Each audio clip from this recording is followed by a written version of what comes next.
Friends, welcome to my channel. ಈ ದಿನ ನಾನು ಉಪ್ಸಾರು ಮಾಡೋದು ತೋರಿಸ್ತೀನಿ. ಅದು ಆರೋಗ್ಯಕ್ಕೆ ತುಂಬಾ ಒಳ್ಳೆಯದಾದಂಥ ನುಗ್ಗೆ ಸೊಪ್ಪಿನ ಉಪ್ಸಾರು. ನಾವು ವಾರಕ್ಕೆ 2 ಸರಿ 3 ಸರಿ ಆದರೂ ತಿನ್ನಬೇಕು. ನುಗ್ಗೆ ಸೊಪ್ಪು ಎಲ್ಲ ಸೊಪ್ಪಿಗಿಂತ ಹೆಚ್ಚು ಪೌಷ್ಟಿಕಾಂಶ ಇರೋದು ನುಗ್ಗೆ ಸೊಪ್ಪಲ್ಲೇ. ಆದ್ದರಿಂದ ನುಗ್ಗೆ ಸೊಪ್ಪಲ್ಲಿ ಬಸ್ಸಾರು, ಪಲ್ಯ, ಈ ರೀತಿ ಉಪ್ಸಾರು ಮಾಡ್ಕೊಂಡು ತಿಂದರೆ ಆರೋಗ್ಯಕ್ಕೆ ತುಂಬಾ ಒಳ್ಳೆಯದು. ಬನ್ನಿ ಹೇಗೆ ಮಾಡೋದು ಅಂತ ನೋಡೋಣ. ನಂತರ ಇದಕ್ಕೆ ನಾನು ಒಂದು 3/4 ಕಪ್ ಆಗೋಷ್ಟು ತೊಳೆದುಬಿಟ್ಟು ಹೆಸರು ಕಾಳು ಸೇರಿಸ್ತಾ ಇದ್ದೀನಿ. ಹಾಗೆ ತಕ್ಕಷ್ಟು ನೀರು ಸೇರಿಸ್ಕೊಂಡು ಇಲ್ಲಿ ರುಚಿಗೆ ತಕ್ಕಷ್ಟು ಉಪ್ಪು ಸೇರಿಸ್ತಾ ಇದ್ದೀನಿ. ಇದಕ್ಕೆ ನಾನು ಒಂದು 3 ಹಸಿಮೆಣಸಿನಕಾಯಿ ಸೇರಿಸ್ತಾ ಇದ್ದೀನಿ. 1 ವಿಸಲ್ ಕೂಗಿಸ್ಕೋಬೇಕು. ನಾನಿಲ್ಲಿ ಹೆಸರು ಕಾಳು ಸೇರಿಸಿದ್ದೀನಲ್ವ, ತಂಪು ನುಗ್ಗೆ ಸೊಪ್ಪು ಹೀಟಿರೋದ್ರಿಂದ ಹೆಸರು ಕಾಳು ಸೇರಿಸಿರೋದು. ನೀವು ಬೇಕಾದರೆ ತೊಗರಿಬೇಳೆ ಅಥವಾ ಅವರೆಬೇಳೆ ಆದರೂ ಸೇರಿಸ್ಕೋಬೋದು. ಈಗ ಖಾರ ರೆಡಿ ಮಾಡ್ಕೊಳ್ಳೋಣ. ನಾನಿಲ್ಲಿ 1 ಸ್ಪೂನ್ ಆಗೋಷ್ಟು ಜೀರಿಗೆ ಸೇರಿಸ್ತಾ ಇದ್ದೀನಿ. ಅರ್ಧ ಸ್ಪೂನ್ ಆಗೋಷ್ಟು ಕಾಳು ಮೆಣಸು ಸೇರಿಸ್ತೀನಿ. ಇದನ್ನು ಡ್ರೈ ರೋಸ್ಟ್ ಮಾಡ್ಕೋಬೇಕು. ಖಾರಕ್ಕೆ ನಾನು ಒಂದು 3 ಒಣಮೆಣಸಿನ್ಕಾಯಿ, ಯಾಕಂದರೆ 3 ಹಸಿಮೆಣಸಿನ್ಕಾಯಿನ ಬೇಯಿಸೋಕ್ಕೆ ಸೇರಿಸಿದ್ದೀನಿ. ನೀವು ಬೇಕಾದರೆ ಖಾರ ನೋಡಿಕೊಂಡು ಸೇರಿಸ್ಕೋಬೋದು. ಒಂದು 4 ಸೇರಿಸಿದ್ದೀನಿ ನೋಡಿ. ಇದನ್ನು ಡ್ರೈ ರೋಸ್ಟ್ ಮಾಡ್ಕೋಬೇಕು. ಇದು ಡ್ರೈ ರೋಸ್ಟ್ ಆಗಿದೆ. ಮಿಕ್ಸಿ ಜಾರಿಗೆ ಸೇರಿಸ್ತಾ ಇದ್ದೀನಿ.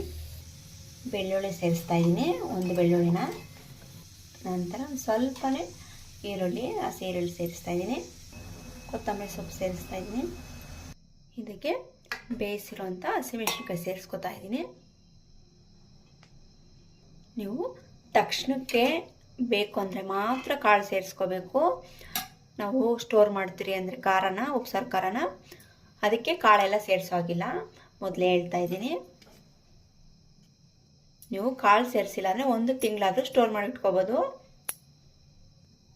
ನಂತರ ಹುಣಸೆಹಣ್ಣು ಸೇರಿಸ್ತಾ ಇದ್ದೀನಿ, ಒಂದು ಅರ್ಧ ನಿಂಬೆಹಣ್ಣು ಗಾತ್ರದಷ್ಟು. ನೀವು ಕರಿಬೇವು ಬೇಕಾದರೂ ಸೇರಿಸ್ಕೋಬೋದು. ನನಗೆ ಸ್ವಲ್ಪ ರುಚಿಗೆ ಉಪ್ಪು ಸೇರಿಸ್ತಾ ಇದ್ದೀನಿ. ಈಗ ಇದನ್ನು ಸ್ವಲ್ಪನೇ ನೀರು ಸೇರಿಸ್ಕೋಬೇಕು, ಜಾಸ್ತಿ ಎಲ್ಲ ನೀರು ಸೇರಿಸೋ ಹಾಗಿಲ್ಲ. ಇದನ್ನು ನುಣ್ಣಗೆ ಮಿಕ್ಸಿಗೆ ಹಾಕ್ಕೊಂಡು ಪೇಸ್ಟ್ ಮಾಡ್ಕೋಬೇಕು ಖಾರನ. ನೋಡಿ, ಖಾರ ರೆಡಿಯಾಗಿದೆ. ಈ ರೀತಿ ಗಟ್ಟಿಯಾಗೇ ಇರಬೇಕು ಖಾರ, ಜಾಸ್ತಿ ಎಲ್ಲ ನೀರಾಗಿ ಸೇರಿಸ್ಕೋಬಾರ್ದು. ಇದು ಖಾರ ರೆಡಿಯಾಗಿದೆ. ಈಗ ಪಲ್ಯ ರೆಡಿ ಮಾಡ್ಕೊಳ್ಳೋಣ. ಈಗ ಒಂದು ಪ್ಯಾನಿಗೆ ಎಣ್ಣೆ ಸೇರಿಸ್ತಾ ಇದ್ದೀನಿ. ಎಣ್ಣೆ ಕಾದ ನಂತರ ಸಾಸಿವೆ ಸೇರಿಸ್ತಾ ಇದ್ದೀನಿ, ಕರಿಬೇವು ಸೇರಿಸ್ತಾ ಇದ್ದೀನಿ. ನಂತರ ಬೆಳ್ಳುಳ್ಳಿ ಸೇರಿಸ್ತಾ ಇದ್ದೀನಿ. ಖಾರಕ್ಕೆ ಒಣಮೆಣಸಿನ್ಕಾಯಿ ಸೇರಿಸ್ತಾ ಇದ್ದೀನಿ. ಇದನ್ನೆಲ್ಲ ಫ್ರೈ ಮಾಡ್ಕೋಬೇಕು. ನಂತರ ಸಣ್ಣ ಕಟ್ ಮಾಡಿದ ಈರುಳ್ಳಿ ಸೇರಿಸ್ತಾ ಇದ್ದೀನಿ. 2 ಈರುಳ್ಳಿನ ಕಟ್ ಮಾಡಿ ಸೇರಿಸ್ಕೊತಾ ಇದ್ದೀನಿ. ಇದನ್ನು ಚೆನ್ನಾಗಿ ಗೋಲ್ಡನ್ ಕಲರ್ ಬರೋವರೆಗೂ ಫ್ರೈ ಮಾಡ್ಕೋಬೇಕು. ಉಪ್ಪು ಸೇರಿಸ್ತಾ ಇದ್ದೀನಿ. ಕಾಳು ಸಪ್ರೇಟು ಮತ್ತು ನೋಡಿ ಈ ರೀತಿ ನೀರು ಸಪ್ರೇಟ್ ಮಾಡ್ಕೋಬೇಕು. ಈಗ ಇದನ್ನು ಇದಕ್ಕೆ ಮಿಕ್ಸ್ ಮಾಡ್ಕೊತಾ ಇದ್ದೀನಿ. ನಾವು ಸೊಪ್ಪನ್ನ ವಾರಕ್ಕೆ 3 ಸರಿ ಆದರೂ ತಿನ್ನಬೇಕು. ಅದರಲ್ಲಿ ನುಗ್ಗೆ ಸೊಪ್ಪಂತೂ ವಾರಕ್ಕೆ 2 ಸರಿ ಆದರೂ ತಿನ್ನಬೇಕು.